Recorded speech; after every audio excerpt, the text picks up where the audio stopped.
అమ్మాయి నేను ఇడ్లీ అమ్ముకుంటే చూసేసింది.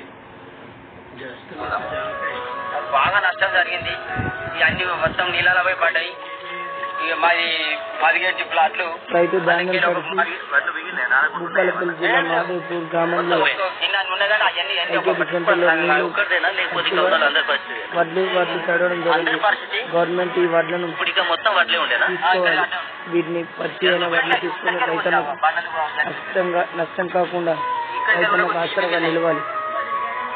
దేశానికి వెన్నెముక రైతన్న ఇలా కష్టాల పాలవుతుంది. వడ్లు తడిసి నేల పాలవుతున్న రైతన్న అకాల వర్షాలతో పంటలు కోతకొచ్చే టైంలో నేల పాలవుతున్న వరి ధాన్యం.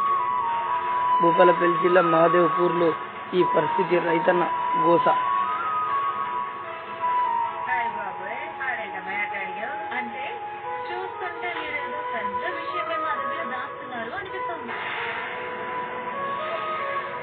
నిన్న నైట్ గాలి దుమారంతో భారీ వర్షం పడ్డది. ప్రెసెంట్ జయశంకర్ భూపాలపల్లి